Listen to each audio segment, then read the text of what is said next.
Doctor साहब ने कहा ना कि आपको दिमाग लगाने की जरूरत नहीं है। दिमाग नहीं लगाना चाहिए, क्योंकि दिमाग लगाने से दुख पैदा होता है। हाय हाय, ज्यादा दिमाग लगाओगे तो दुख पैदा होगा। विधायक जी बैठे, सांसद जी बैठे, मंत्री जी बैठे। अब अगर आप दिमाग लगाओगे तो कांग्रेस वाले दिमाग लगाएंगे तो उन्हें इस बात का दुख होगा कि उनके नेता नहीं समझ रहे उनसे। कांग्रेस के नेता कूद कूद के बीजेपी में आ रहा है, कांग्रेस वाले से नेता नहीं संभल रहे। और भारतीय जनता पार्टी वाले दिमाग लगाए तो उनसे उनके कार्यकर्ता नहीं संभल रहे हैं। इनसे तो अपने प्रवक्ता नहीं समझ रहे हैं। अरे कोई किसी से ही नहीं संभल रहे। आप हम खुद नहीं संभल रहे अभी तक है? कम से कम मैं ऐसी एक भी बात नहीं बोलूंगा जिससे किसी की आत्मा को ठेस पहुंचे। आप काम की बात बोलो ना। 2 घंटे हो गए कवि सम्मेलन चलते चलते, इतना बड़ा कवि सम्मेलन, जो बात बोलना थी एक भी नहीं बोल रहे। 2 कवियों ने कविता पढ़ ली, 2 घंटे हो गए, एक बार भी मंच पे चाय नहीं आई। कम से कम तो चाय तो पिलाओ यार। जिंदाबाद जानी। भाई काम की बात करो, काम की बात करो। दिमाग लगाने से कोई मतलब नहीं है। दिमाग जो लगाए वो लगाए ना। आप ही के यहाँ का बेटा नरेंद्र दामोदर दास मोदी चाय वाला, ये लो जी भाई साहब। चाय वाले को नहीं रोकना चाहिए बेटा। अरे अरे चाय वाला आदमी वहां गया 7 समंदर पार।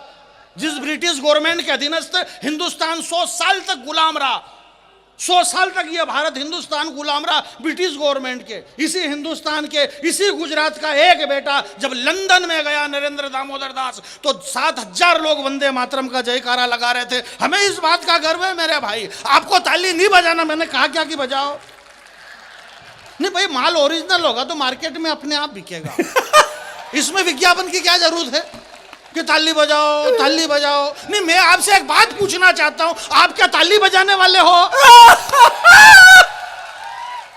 भैया कौन बजाता है? भैया मेरी चाय रख देना है अलग से। कोई ऐसी बात ही नहीं, सामान्य सी बात है, बहुत बढ़िया। अच्छा देख, यहाँ भी ऊपर है, चाय वाला अकेला नहीं आया, साथ में अपना लेके आया है।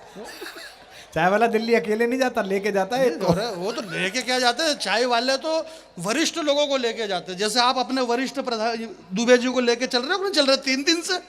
बोले ये 3 दिन से मेरे साथ में दुबे जी। ऐसे कैसे हमारे चाय वाले, जो हमारे देश के आदरणीय प्रधानमंत्री जी, वो भी अपने वरिष्ठों को साथ में रखते हैं। जो श्रेष्ठ बड़े हैं, उनसे उम्र में बड़े हैं, उनको सम्मान देते हैं। मुरली मनोहर जोशी जी, लाल कृष्ण अडवाणी जी, सबको आगे बिठाते हैं। और आगे बिठा करके फिर इस माइक से कहते हैं वो कि भाइयों और बहनों, आज मैं जिनकी वजह से हूं, इन लोगों की वजह से यहाँ पे खड़ा हुआ हूं, और ये जहां पर बैठे हुए हैं, ये मेरी वजह से यहाँ पर बैठे हुए हैं। तो ऐसा थोड़ी सब साथ में लेके चल रहे हैं। तो कुछ नहीं, ये मेरे को याद आ गया तो मैंने सुना दिया। पहली बार कवि सम्मेलन हो रहा, अगर मैंने सुना था तो ये डॉक्टर साहब सुना देते, क्या मतलब है? अब ये नहीं भी सुना है तो इनको क्या फर्क पड़ रहा है? इनके तो 20 लाख पक्के, हमारे तो 1 लाख तो होने। ये सारी बात है हमारे। बात ये नहीं, कुल मिलाकर के बात ये है कि भाई, हमारे डॉक्टर साहब ने कहा अभी कि ऐसे हमारे हिंदुस्तान के नेताओं की बात हम विदेश में जाकर के क्यों करें?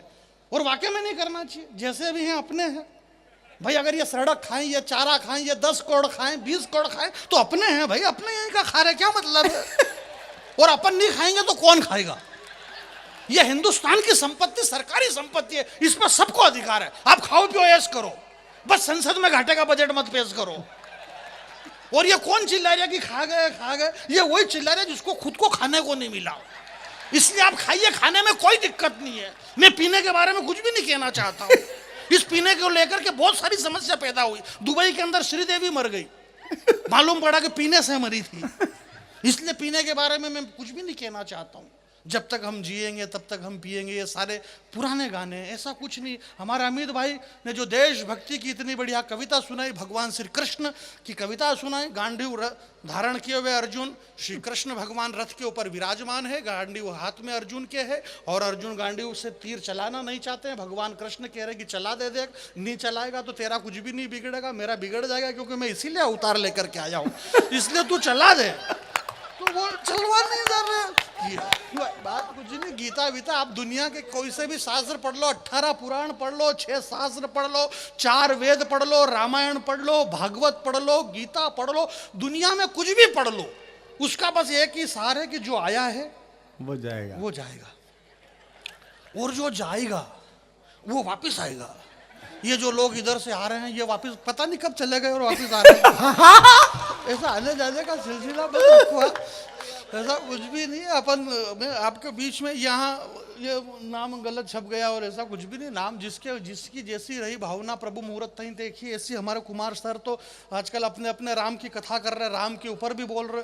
हमारी बहुत सारी माता बहनें, अहमदाबाद में मेरी बड़ी बहन रहती है, तो टेंशन में आ गई। बोले आ कांता बेन तमें शू बताऊँ? बोले शू? बोले आ मुंडो लटकाड़ी ने हूँ लेवाने बैठी। बोले आ कुमार विश्वास सर ने कथा उड़वाने हम मरवाने गई। बोले हूँ? बोले आ कुमार सर ने कीधो कि जिंदगी 4 दंडनी। बोले आ जिंदगी 4 दंडनी तो आ मुंडो लटकाड़वानी हूँ बात है। बोले आ मैंने 28 दिन टॉपअप लखाड़ी नाख्यो मोबाइल में। अब वो 28 दिन का टॉपअप बिगड़ जाए क्योंकि जिंदगी तो 4 दिन की। कुमार सर ने कहा अगले इनके माथे आगे बोलो जिंदगी कितने दिन की? बोले 4 दिन की। बोले मेरे 28 दिन की में से 24 रुपए का क्या होगा? अगला आदमी 1-1 रुपए का हिसाब लेना चाहता है। मेरे भाई मैं आपके बीच में एक बात कहना चाहता हूं। डिजिटल खिड़की का बहुत बहुत धन्यवाद, जो एक बड़ी कंपनी इस देश के अंदर राष्ट्रभाषा हिंदी, जो कि सिर्फ हमारी राष्ट्रभाषा ही नहीं है बल्कि हमारी माँ है, इस माँ राष्ट्रभाषा हिंदी को लेकर के पूरे देश के अंदर एक बड़ा मिशन इन्होंने बना रखा है। मैं डिजिटल खिड़की को प्रणाम करता हूँ, जो यहाँ मोरबी जैसी जगह में पहली बार इतने विशाल लोगों की भीड़ में इतना बड़ा कवि सम्मेलन आपने करवाया। आप चाहते तो यहाँ पर और भी कुछ प्रोग्राम करवा सकते थे, किसी फिल्म स्टार को बुला सकते थे और कोई प्रोग्राम करवा सकते थे, परंतु आपने राष्ट्रभाषा हिंदी का कवि सम्मेलन करवाया है। इसलिए मैं राष्ट्रभाषा हिंदी की कविता की तरफ से आप सबको बहुत बहुत धन्यवाद ज्ञापित करता हूं। इसमें ताली बजाने की जरूरत नहीं है, दूसरे प्रोग्राम में पैसा और ज्यादा लगता है, ये थोड़ा सस्ता प्रोग्राम था। एक कविता मैं आपके बीच में सुना देता हूँ। इधर के सारे लोग बैठे हुए हैं विराजमान। मैं डिजिटल वालों को बहुत बहुत धन्यवाद ज्ञापित करता हूं, बधाई देता हूं। डॉक्टर कुमार विश्वास सर का बहुत बहुत धन्यवाद कि आपके दर्शन करने का हमें सौभाग्य मिला। आप भी, हमारे भैया भी बहुत बड़े भावुक हो रहे थे। बोले हमारे छोटे से निमंत्रण पर देश के इतने बड़े कवि वशिष्ठ कुमार विश्वास जी और सारे बड़े कवि यहाँ पर आ गए। मैंने कहा आपको इतने भावुक होने की जरूरत नहीं है, इन्होंने जितने मांगे इतने आपने दे दिए तो ये आ गए। इसमें कोई नई बात थोड़ी नहीं है। आप पैसे देते तो सब आ जाते। ये हमारे अमित शर्मा जी देशभक्ति कितनी बड़ी बड़ी बातें कर रहे हैं, आप भी इनके 2000 रुपए कम कर दो, तू तड़ाके पे आ जाते हैं। क्या बात कर रहे हो आप? आदमी को यथार्थ में जीना चाहिए, जो सत्य क्या है उस सत्य पे जियो यार। बाकी फोगट की बातें सब ऐसा वैसा करने से कुछ भी नहीं है। और 2 घंटे से एक ही बात हो रही। बोले मोरबी में पहली बार कवि सम्मेलन हुआ, भैया कह रहे थे बोले 370 हटी, 370 हटी। अरे भाई 370 क्यों हटी? बात यह नहीं है कि 370 हटी। इस बड़े मन से आदरणीय पद्मश्री सुरेंद्र दुबे जी हमारे बीच में विराजमान बैठे हुए हैं, और बीच में इसलिए बैठे क्योंकि आजू बाजू में दूसरे बैठे हैं, इसलिए ये बीच में बैठे हुए हैं। इसमें कोई नहीं, आदमी को डाउट होता है कि यार ये बीच में क्यों बैठा होगा, ये बीच में क्यों बैठा होगा। आदमी अरे यार कंफ्यूज हो जाता ना कि यार ये कब सब कह रहे कि हमारे बीच में दुबे जी बैठे हैं, हमारे बीच में दुबे जी। तो क्या मालूम दुबे जी को डर लगता है कि ये आजू बाजू में क्यों नहीं बैठते हैं, ये बीच में क्यों बैठते हैं। तो ये बीच में इसलिए बैठते हैं कि देखो एक तो ये जगह यही खाली थी, और जो बड़े होते हैं हम उनको बीच में बिठा के रखते हैं, क्योंकि बड़े से हमें बहुत कुछ लेना होता है। आप सर ने बताया, कुमार सर ने, आपको बिल्कुल भी ध्यान नहीं देना है। कुमार सर मुझे बहुत प्यार करते हैं, और प्यार इसलिए करते हैं कि हालांकि मैं हूँ भी इस काबिल, इसलिए करते हैं, कोई खास बात नहीं इसमें। तो ये अलग बात है कि ये मेरे से करते हैं और मैं और किसी से करता हूँ, ये मालूम नहीं पड़ रहा। इस देश में ऐसे कर करके हमारे मध्य प्रदेश में सरकारें गिर गई। कौन किससे कर रहा मालूम ही नहीं पड़ रहा। और अखबार वाले लिख रहे, बोले सरकार गिरी रे, सरकार गिरी, टीवी पे चैनल पे बोले सरकार गिर गई, सरकार गिर गई, सरकार गिर गई। सांसद महोदय मैंने कहा बोले सरकार गिर गई, इससे तकलीफ नहीं है, तकलीफ ये है कि कितनी गिरी ये तो बताओ। क्या बात है, वाह वाह वाह। हमारे राजनीतिक स्तर क्या है और क्या नहीं। इस हिंदुस्तान की 135 करोड़ जनता ने, ये जो इतना बड़ा विशाल कवि सम्मेलन हो रहा है, हमारे अमित भाई ने बताया कि भगवान श्री कृष्ण। मेरे भाई एक बात बताना चाहता हूं मैं आपसे, हिंदुस्तान, ये इसको इको बंद करो, मैं गाता कहाँ हूं? मैं तो गा ही नहीं रहा हूं, मैं तो खाली बोलता हूं प्लेन। और जब मैं बोलने में इतना मजा आ रहा तो फिर गाने से क्या मतलब है? गाना नहीं। रामधारी सिंह राष्ट्र कवि दिनकर जी ने कहा है कि गाकर, गीत गाकर किसी को रिझाने का मतलब गीत नहीं होता है, गीत का मतलब ये होता है कि वो जो गीत है वही गीत है। नहीं वो मतलब उसमें इतना लोट लेने के वो मैं भूल गया, दिक्कत ही है, बात ही है। कई बार क्या है कि मैं भूल जाता हूँ कि कौन सी कविता कहाँ से शुरू करना होती है। अब क्या है कि मैं बहुत छोटा भी है कि आगे सारे बड़े कवि हमारे सुरेंद्र दुबे जी को पद्मश्री मिली है अच्छा और पद्मश्री हैं और हमें गर्व है कि आप हम इनके साथ बैठते हैं। हमारी आने वाली पीढ़ी जब होगी ना तब ये अमित और ये दोनों हैं छोटे हैं, अब ये सब के एक तो बोले छोटा बच्चा है, छोटा बच्चा भी, इसमें इसकी तो कोई गलती है ही नहीं। अब ये पैदा ही बाद में हुआ इसलिए छोटा है, बाकी कोई गलती थोड़ी इसकी, लेकिन गलती इसके माता पिता की कि इसको बाद में पैदा करा उन्होंने, तो इसमें इसकी कोई गलती नहीं है। तो ये सारे बड़े कवि हैं, पद्मश्री हैं सुरेंद्र दुबे जी, बहुत बड़े कवि हैं, वरिष्ठ कवि हैं। श्रद्धेय कुमार विश्वास जी का परिचय मैं इसलिए भी नहीं दूंगा कि कई बार अगर इनका परिचय हमारे बहुत सारे कवि इस तरह से देते हैं और उनको यही मालूम नहीं कि भले तुम किसी तरीके से दे लो, होगा तो वही जो होना है। आप बिल्कुल भी नहीं समझ रहे और समझना भी मत, कि कुछ चीजें ऐसी होती है मेरे भाई के। माता कौशल्या से पूछा कि तुम्हारा गर्व से मस्तक कैसे ऊंचा हो गया, तुम्हारे बेटे राम हैं, हमारी राष्ट्रभाषा हिंदी, हमारी माँ है, तो हमारी माँ का मस्तक तब ऊंचा हो जाता है कि जब किसी 200-300 करोड़ रुपए लेने वाले किसी अक्षय कुमार जो गुटके पाउच खा खा के थूकवाने वाले अजय देवगन जैसे फिल्म स्टारों को वो चाहे 100-200 करोड़ रुपए ले ले, उससे दिक्कत नहीं है। हमारी राष्ट्रभाषा हिंदी, हमारी माँ का मस्तक तब बड़ा हो जाता है, ऊंचा हो जाता है कि वो अपनी कोख से ऐसे बेटे को जन्म देती है जिसकी 4 लाइन किसी भी बड़े फिल्म स्टार के नशे को 2 मिनट में उतारने के लिए काफी है। ऐसे श्रद्धेय कुमार विश्वास जी जिन्होंने हिंदी भाषा को माँ तक पहुंचाया। एक बार पीछे तक मेरी आवाज जा रही है, हाथ खड़े करो पीछे वाले, बजाओ उधर से कैमरा घुमा देना, बजा। ऐश्वर्या राय, युक्तामुखी, लारा दत्ता और प्रियंका चोपड़ा। अच्छा क्या गजब का बनाया मालिक ने तुम्हारा थोबड़ा। तुम सबके सब विश्व सुंदरी का खिताब जीती, पर सही सही बता ना तुम्हारे साथ क्या क्या बीती। ये संस्कार संस्कार संस्कृति को क्या पैरों तले रोंदा गया, यूं ही मिल गया है क्या? हमारे भाई ने क्या, हमारे डॉक्टर साहब बता रहे थे कि ये जो पत्थर फेंक रहे हैं, मैं इस बड़े मंच से एक बड़ी बात कहना चाहता हूं। 4 पंक्ति पर आपसे ये नहीं कहूंगा कि आप ताली बजाना और हाथ खड़े करो और हाथ नीचे करो। आप हाथ खड़े करो, आपकी यहां से बांह फट गई, नुकसान किसका? भाई नुकसान आपका, इसलिए मैं नहीं कह रहा हूं। परंतु ये जो पत्थरबाजी हो रही है, नूपुर शर्मा के साथ ऐसा हो गया, उसने ये कह दिया, उसने ये कह दिया, मैं आपसे एक बात कहना चाहता हूं मेरे भाई कि ये मेरे पुराने प्यारे मित्र।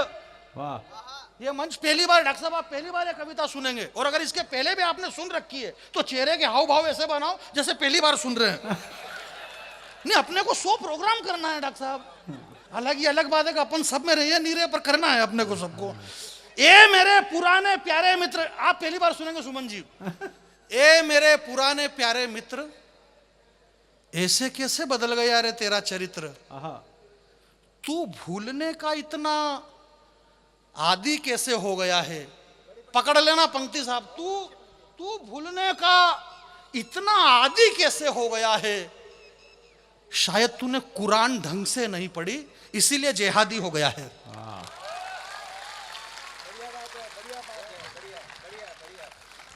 शायद तूने कुरान ढंग से नहीं पढ़ी इसीलिए जिहादी हो गया है। जानी बजरंगी आपके बीच में खड़ा हुआ है। हिंदू धर्म जो हमारा सनातन धर्म, इसकी जड़ें इतनी गहरी है कि ये कहीं से भी, ये राम लड्डू कहीं से भी तोड़ के खाओ मीठा ही लगता है।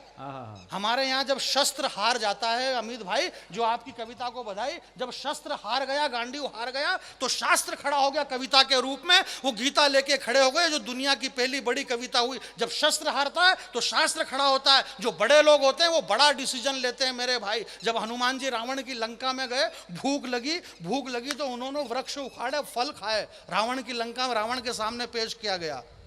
रावण ने कहा, बोले तुम ज्ञानियों में अग्रज हो, ज्ञानी नाम अग्र, तुमने गलती बहुत बड़ी करी है, सजा मिलेगी। बोले क्या सजा? बोले वन विभाग वाले तुम्हारे खिलाफ है। बोले क्यों? बोले तुमको भूख लगी थी तो फल तोड़ के खा लेते, ये वृक्ष उखाड़ने की जरूरत क्या थी? अशोक वाटिका पूरी तहस नहस कर दी तुमने।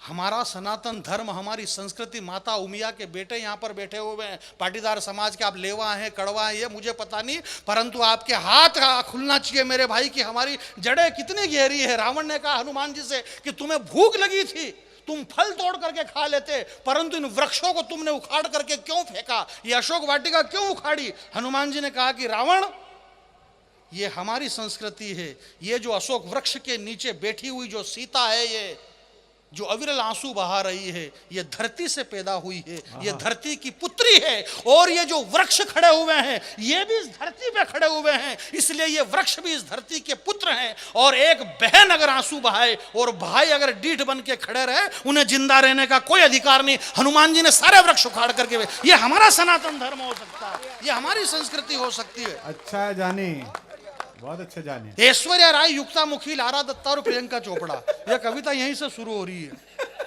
और ये जो बीच में बोल रहा था इसका कविता से कोई लेना देना नहीं था, परंतु मेरे को डॉक्टर साहब ने पहले ही बोल दिया था कि 2 बच्चे नए हैं, इसलिए जानी बेरा की थोड़ा खींच देना। तो मैं प्रोग्राम को खींच रहा था, बाकी और कुछ भी नहीं। बीच बीच में ये बीच बीच में खींचना पड़ता है। हाँ। आपके गुजरात में खींचना बोलते हैं, हमारे मालवीय में, उधर मध्य प्रदेश में सूतना बोलते हैं, बहुत बुरी तरह से। ऐश्वर्या राय, युक्ता मुखी, लारा दत्ता और प्रियंका चोपड़ा, क्या गजब का बनाया मालिक ने तुम्हारा थोबड़ा। तुम सब के सब विश्व सुंदरी का खिताब जीती, पर सही सही बताना तुम्हारे साथ क्या क्या बीती। अरे ऐश्वर्या राय, तूने सिर्फ सुंदरी शब्द चुना है, विश्व सुंदरी का नाम तेरे बाप ने भी नहीं सुना है। विश्व सुंदरी का नाम सुनेगा तो अपने आप को भूल जाएगी, और विश्व सुंदरी का चरित्र सुनेगा तो तेरी आंखें खुल जाएगी। विश्व सुंदरी बनने के लिए जमाने से जूझना पड़ता है, और विश्व सुंदरी बनने के लिए धधकते अंगारों पे कूदना पड़ता है। विश्व सुंदरी तो वो चित्तौड़ की महारानी पद्मिनी थी, जिसकी सुंदरता के आगे तालियां कमजोर है आपकी।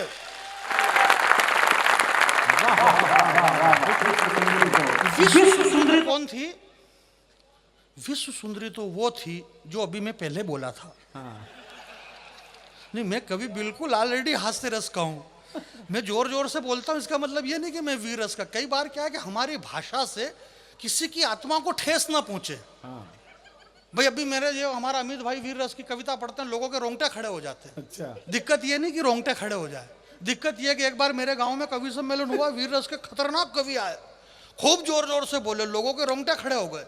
3 दिन बाद फोन कर रहे हैं पुलिस वाले, बोले क्या? बोले उन कवियों को वापस बुलाओ जिन्होंने रोंगटे खड़े करे हमारे। मैंने कहा दिक्कत क्या हुई? बोले रोंगटे बैठ नहीं रहे अभी तक, वो खड़े के खड़े हैं। छोटे छोटे बच्चे बच्ची को कपड़े पहनने में दिक्कत आ रही है, बच्चे बच्ची को कपड़े नहीं पहना पा रही है। कांता जी रोंगटे खड़े के खड़े ही है। तो इतना आवेश भी पैदा नहीं होना चाहिए। जो डॉक्टर साहब कह रहे थे कि गुस्सा आए तो इतना भी तेज मत भागो कि जिसको पीटना वो पीछे रह जाए। क्रोध में काबू रखो, 2 गिलास पानी पी लो अगर ज्यादा गुस्सा आ रहा तो, वरना तो हिंदुस्तान की 135 करोड़ जनता ने जो डिसीजन लिया पूरी ईमानदारी से लिया है। 135 करोड़ जनता ने डिसीजन लिया है। सर, हमने 10 साल से एक डॉक्टर को प्रधानमंत्री बना करके रखा है।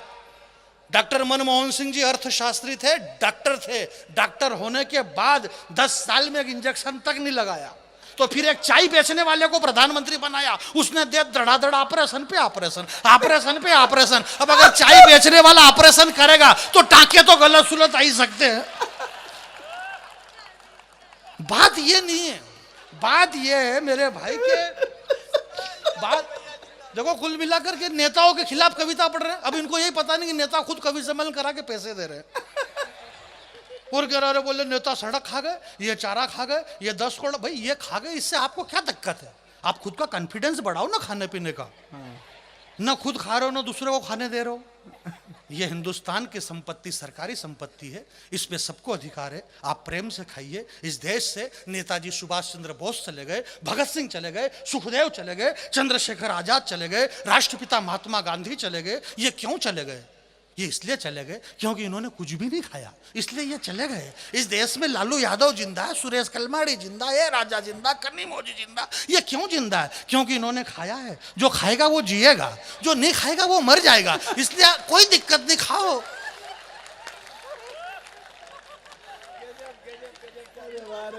क्या दिक्कत है इन सारी चीजों में? आदमी को तटस्थ रहना चाहिए। कोरोना काल आया, भगवान श्री कृष्ण ने एक बार विश्वकर्मा को बुलाया। विश्वकर्मा को आप जानते होंगे अमित भाई, नहीं जानते तो भी आप हाँ करो क्योंकि कविता बड़ी है। विश्वकर्मा से हनुमान कृष्ण जी ने कहा, बोले यार कोई अच्छे से शहर का निर्माण करवाओ। बहुत पुरानी बात है, डॉक्टर साहब आप पहली बार सुनेंगे। तो डॉक्टर साहब का नाम बार बार लेना पड़ता और इशारे से लेना पड़ता, नहीं तो अगला आदमी समझे कि इन डॉक्टर साहब के बारे में कहते होंगे, क्योंकि डॉक्टर साहब दो हैं, दोनों मेरे आदरणीय और दोनों मुझे बहुत प्यार करते हैं। एक बार इन दोनों के सम्मान में जरा आप ताली बजा दीजिए। ये बहुत बड़े प्रिय और आदरणीय कवि हमारे बीच में विराजमान। आप सौभाग्यशाली हैं कि आप यहाँ पर देश के इन दो बड़े स्टारों को आप सुन रहे हैं। हालांकि कवि मैं भी बड़ा ही हूँ। एक बात बता रहा हूँ मैं आपके बीच में, नहीं ऐसा कुछ भी नहीं, ये सारे टीवी चैनल वगैरह में आते रहते, मैं एक बार भी नहीं आया और उसके लिए टाइम भी चाहिए। तो सारी बात है, यदा कदा मैं आता हूँ डिस्कवरी चैनल पे, तो रात की 12-1 बजे बाद आता है। मोदी जी गए थे डिस्कवरी चैनल पे, वो एक सांप और बिच्छू और सब खा जाता है ना, एक आदमी आता है डिस्कवरी पे, उसमें मोदी जी भी गए थे। बोले अरे और कितने खतरनाक है और इतने बड़े प्रधानमंत्री वाकई में पहली बार।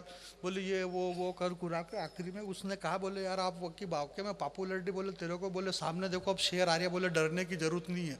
मोदी जी ने उसको 2 टूक बात कह दी कि ये भले ही शेर है, इसने इसकी माँ का दूध पिया दिया, मेरा सामने चुनाव लड़के बता दे। शेर होगा तो इसके घर का होगा, क्या बिगाड़ लेगा मेरा ये, चुनाव लड़ तू पहले मेरे सामने है। हमारे यहाँ तो 500 साल पहले बाबा तुलसीदास जी ने 500 साल पहले लिख दी ये बात। सुनो मंत्री जी, मंत्री महोदय, ये बात हमारे विधायक जी भी बैठे हैं क्या? यही विधायक है, यही मंत्री नहीं, वो तो है ही सही। विधायक का मतलब ही मंत्री होता है। विधायक का मतलब ये होता है कि एक ऐसी विधा जो आदमी में यकायक आती है, विधायक। तो वो विधायक हो जाता है और विधायक, और जब ये विधा नहीं आती है तो वो फिर छक्का गायब हो जाता है। तो मंत्री जी हमारे बीच में विराजमान है, मैं इनको प्रणाम करता हूँ। तुलसीदास जी ने क्या लिखा? तुलसीदास जी ने आज से 500 साल पहले लिखा है और सुंदरकांड के अंदर उन्होंने लिखा है। सुंदरकांड का हम पाठ करते हैं, बाबा तुलसी ने सुंदरकांड में उन्होंने 500 साल पहले लिखा। उन्होंने लिखा कि अमित नाम भट्ट कठिन कराला। अब आप जितनी ताली और जितना हंसना देखो, ये 500 साल पहले लिखा गया है कि अमित नाम भट्ट कठिन कर, मारेगा भी सही भट्टा भट्ट। ये 500 साल पहले वो अगला आदमी लिख के गया, हमने किसी ने नहीं लिखा, उन्होंने 500 साल पहले लिख दिया। और आज चाहे वो कांग्रेसी हो, चाहे वो बीजेपी का हो, सपा का हो, बसपा का हो, वो तृणमूल का हो, देदेपा लेलेपा, कोई सा भी हो, भगवान के सामने जाता है तो नव कंज लोचन कंज मुख कर कंज पद कंजारुणम, जिनकी आंखें भी कमल है, चरण कमल, पांव कमल, इतने सारे कमल तो 500 साल पहले भाई फंसा के चले गए तुलसीदास जी।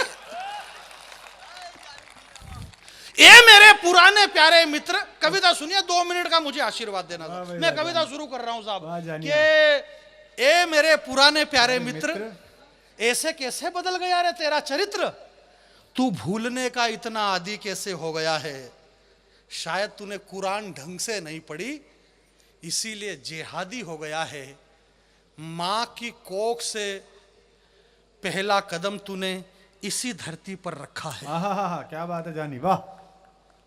ये मंच है, यहाँ पे वो पैदा नहीं हुआ था। ऐसा कविता में यूं करना पड़ता है, और ऐसा इसलिए करना पड़ रहा कि आपके यहाँ पहली बार कवि सम्मेलन हो रहा, इसलिए यूं करना पड़ गया, वरना यूं करने की जरूरत ही नहीं थी। प्रोग्राम पहली बार हो रहा है। सुनिएगा कविता, बहुत अच्छी कविता है कि माँ की कोख से लाल कृष्ण अडवाणी जी का जन्म हुआ पेशावर में। अच्छा। दिलीप कुमार फिल्म अभिनेता का जन्म हुआ पेशावर में। वहां के जो प्रधानमंत्री थे, राष्ट्रपति, उनका जन्म हुआ दिल्ली में। शत्रुघ्न सिन्हा फिल्म अभिनेता, उनका जन्म वहां हुआ। अब कौन कहां पैदा हुआ इससे कोई मायना नहीं रखता, वो वहां उस समय रहते थे तो वहां पैदा हो गए, उसमें कोई नई बात नहीं है। भारत का बंटवारा हो गया, वो वहां चले गए, यहाँ वाले यहाँ रह गए। बात ये नहीं है मेरे भाई, हमारे डॉक्टर साहब ने बताया कि एक पशु पक्षी तक, अगर हमने एक तोता पाल रखा है, हमारे घर में एक कुत्ता है, हमारे यहाँ गाय का बछड़ा है, उसका भी दर्द अगर हम देख नहीं सकते तो फिर डॉक्टर बशीर बद्र साहब ने सही तो कहा होगा कि लोग टूट जाते हैं एक घर बसाने में और उन्हें तरस नहीं आती है पूरी बस्ती जलाने में। तो मेरे भाई कुछ तो यार भी इन लोगों पे, इसलिए आप बहुत अच्छे लोग हैं। 2 मिनट की कविता मुझे सुन लीजिए, मैं हंसा सकता हूँ परंतु इस कविता को आप सुन लीजिएगा कि माँ की कोख से पहला कदम तूने इसी धरती पर रखा है, इस मिट्टी के स्वाद को तूने कई बार चखा है। आहा। तेरे अब्बू की उंगली पकड़ करके इस धरती पर तू घूमा है, ठोकर लगी तो सैकड़ों बार इस मिट्टी को तूने चूमा है। इस गांव के गलियों के चबूतरे पर तूने कई रातें काटी है, और तुझे पता ही नहीं यार, ईद की सेवैया तूने मेरे घर तक आकर के बांटी है। तुतलाती जबान पर भारत माता की जय, और मन में प्यारा वतन था। जब पहली बारिश में तू भींगा तो मेरा कमीज और तेरा बदन था। वो खुशी के दिन पता नहीं क्यों अब गम में बदल चुके हैं। मोरवी के लोगों जरा हाथ खोलना के खुशी के दिन पता नहीं क्यों वो गम में बदल चुके हैं। और चुराए थे चुपके चुपके जो बेर हमने साथ में, पता नहीं क्यों अब वो बम में बदल चुके हैं। बहुत बहुत धन्यवाद। वाह वाह, अच्छा है, अच्छा है। आप कविता सुन रहे, मैं प्रणाम करता हूँ, प्रणाम करता हूँ। अच्छा है, कितना प्यारा। वाह वाह। चुराए थे जो बेर हमने साथ में, पता नहीं क्यों वो बम में बदल चुके हैं। यार यार आपको नहीं कह रहा हूं यार, कैसे भूले वो सावन के झूले। यार कैसे भूले वो सावन के झूले, जो साथ साथ में झूले। वो आवारा गिरदी की बातें, वो कप कपाती सर्दी की रातें, वो रोज रोज स्कूल में बुखार का बहाना, नदी पर जाकर के नहाना, और खुशियों के वो दिन भी देखे थे जब चोरी से अमरूद मैंने तुम्हारी तरफ फेंके थे। एक भी हाथ खामोश न रहे, कविता अगर समझ रहे हैं तो हाथ खड़े करना कि खुशियों के वो दिन भी देखे थे जब चोरी से अमरूद मैंने तुम्हारी तरफ फेंके थे, और पत्तों की सरसराहट से रमतू काका जाग गया था। उस वक्त तू मेरे हिस्से के अमरूद लेकर के भाग गया था। वो दिन गए, वो रातें गई, वो बातें गई, और पता नहीं अब आ गया है तू किसकी बातों में। बारूद लेकर के बैठा है अमरूद वाले हाथों में। हाय हाय हाय बाबा, पीछे के लोग हाथ खड़े करें जरा। बारूद लेके बैठा है अमरूद वाले हाथों में। वाह जानी जीते रहिए, क्या बात है। वाह वाह। बारूद लेकर के बैठा है अमरूद वाले हाथों में। उम्र में तू बहुत छोटा था। पंडित जी प्रणाम। डॉक्टर साहब, उम्र में तू बहुत छोटा था। उम्र में तू बहुत छोटा था। कितना छोटा था मुझे पता नहीं है, पर छोटा ही रहा होगा। मैं ये नहीं कह रहा हूँ कि राहुल जी की उम्र के बराबर रहा होगा। हमारे राहुल जी ने अभी रुद्रपुर में, उत्तर प्रदेश उत्तराखंड में एक जगह रुद्रपुर, वहाँ से उन्होंने खाट यात्रा निकाली।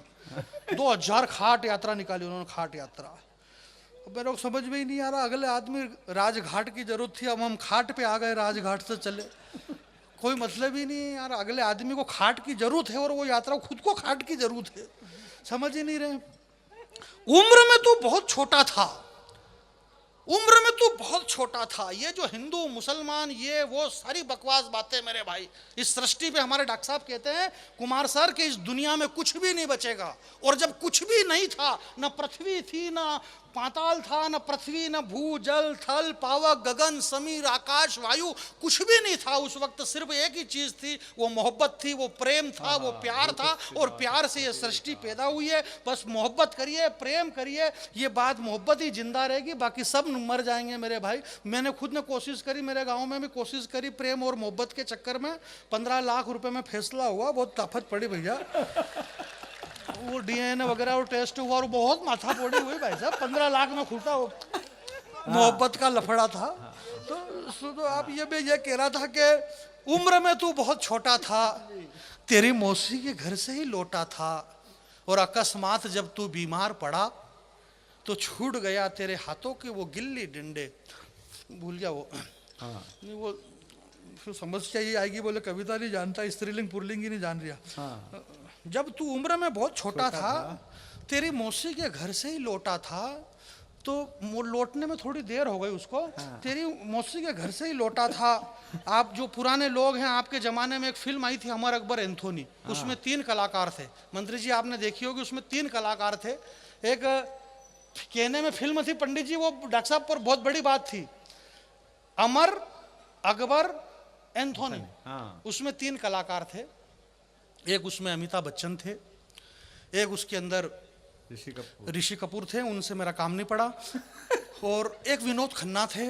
विनोद खन्ना साहब से मेरा काम पड़ा कई बार। बम्बई में जनता की पुकार के कवि सम्मेलन वगैरह में वो आते जाते रहते थे, भारतीय जनता पार्टी में काम करते थे कई जगह। एक बार बम्बई में मुझे एक कवि सम्मेलन में मिले, और डॉक्टर साहब का संचालन था, सुमन जी वगैरह सब थे। सुमन जी का भी नाम बीच में लेना पड़ेगा वरना ये नाराज हो जाएंगे, क्योंकि विनोद खन्ना आ रहा कविता में। सुनिएगा।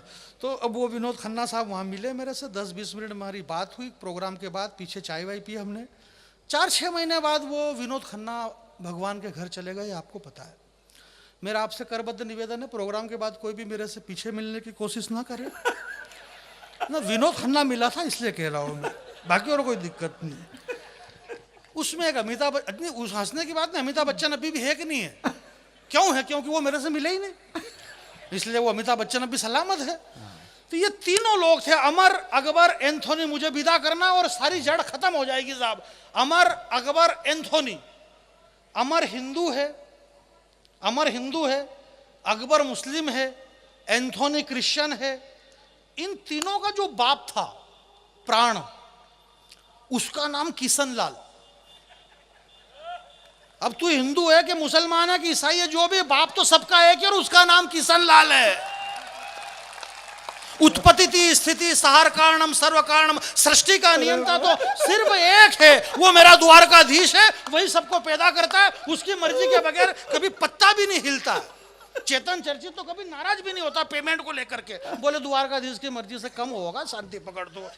तो उम्र में तू बहुत छोटा था, मुझे विदा करना के उम्र में तू बहुत छोटा था, तेरी मौसी के घर से ही लौटा था और अकस्मात जब बीमार पड़ा तो छूट गए तेरे हाथों के गिल्ली डंडे, वो उछलना कूदना, वो हथकंडे। तब मेरे दादाजी ने डाले थे तेरे गले में ताबीज और गंडे। मेरे घर वालों ने तेरे नाम पर कितना संताप किया था, और जाहिल तुझे पता ही नहीं, मेरी माँ ने तेरे नाम पर कई बार महामृत्युंजय का जाप किया था। बात है, वाह। मेरी माँ ने तेरे नाम पर महामृत्युंजय का जाप किया था। तो अभी भी जिंदा है वो तेरा मेरा गांव, वाह। अभी भी जिंदा है वो तेरा मेरा गांव। जिंदा है आज भी नीम पीपल और मोरसली की छांव। जिंदा है सारे रिश्ते नाते, जिंदा है आज भी यहाँ जुम्मन शेख और अलगू चौधरी की बातें। सांझ ढले पीपल तले तुलसी की गिरवा के नीचे दीपक जले, कच्ची पक्की दीवारों पर संजा की बनी आकृति, पग पग पे बिखरी जहां प्रकृति। सांझ ढले संजा के गीत गाती बच्चियां, तेरी बंदूक की आवाज से डर जाएगी। और मत फैला यार ये बारूदी धुआं, अपने गांव की तितलियां मर जाएगी। वाह वाह वाह। आपकी तालियां मुझे विदा करें। वाह, एक बार वाह, पूरा वाह। सदन दोनों हाथ खड़े कर ले। आपकी मर्जी पड़े तब तक खड़ा रखिए बाप।